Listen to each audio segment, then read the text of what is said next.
तो यहाँ पे क्वेश्चन में हमारे पास है 10 मेंबर्स हैं B C K L N P Z Y T and E, और वो 2 रोज़ में बैठे हुए हैं जिसमें हर एक रो में 5-5 मेंबर्स हैं। तो सबसे पहले तो हम यही बना लेंगे अपना, ठीक है।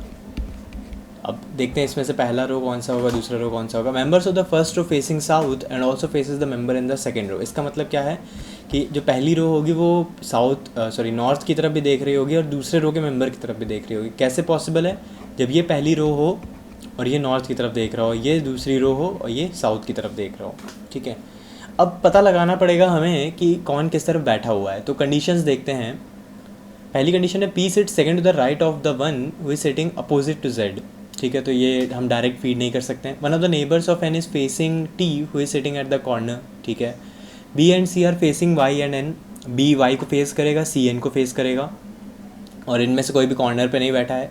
L is sitting to the right of B and is at one of the corner, ठीक है। तो एल क्या है, राइट ऑफ बी पे बैठा हुआ है, बी के राइट में बैठा है और एक कॉर्नर पे बैठा हुआ है। K and N are facing north, तो हमें पता है के एंड एन नॉर्थ की तरफ फेस कर रहे हैं, इसका मतलब के और एन इधर आ जाएगा, ठीक है।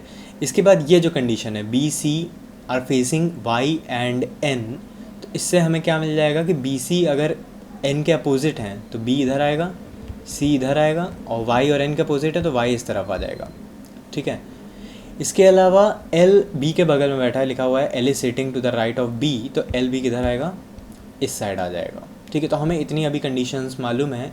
और इसके अलावा कोई और कंडीशन हमें दिख रही है?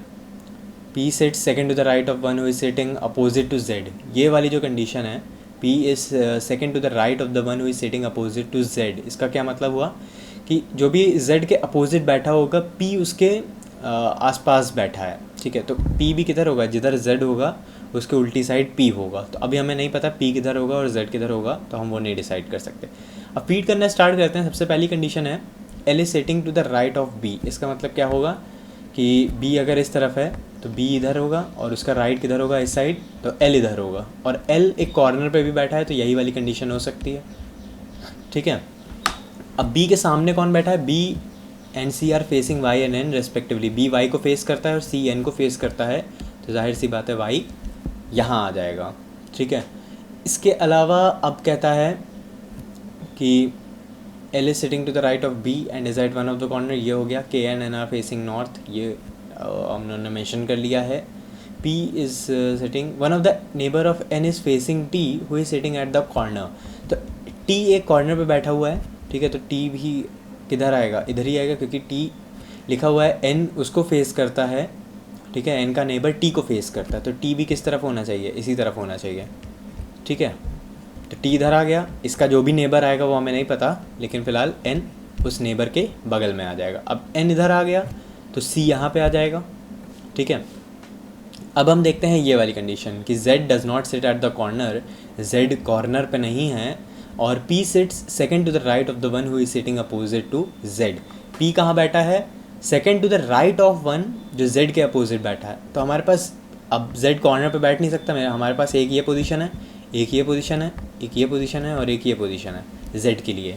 तो हम यहाँ पे और यहाँ पे तो z पुट ही नहीं कर सकते क्योंकि वो कॉर्नर पे नहीं है। z अगर हम यहाँ पुट करेंगे, ठीक है, तो उसके सामने जो भी आएगा हम उसके अगल बगल कहीं भी p को पुट नहीं कर सकते, कोई भी कंडीशन या कोई भी जगह खाली नहीं है, तो हमें z को यहाँ भेजना पड़ेगा।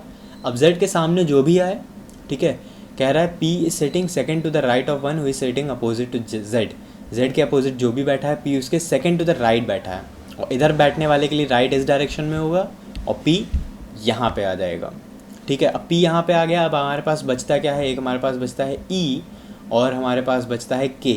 तो हमारे पास अब इसके लिए कोई कंडीशन नहीं दी है, तो k और e दोनों यहाँ पे हम फीड कर लेंगे और यही मेरा क्या हो जाएगा, सोल्यूशन हो जाएगा।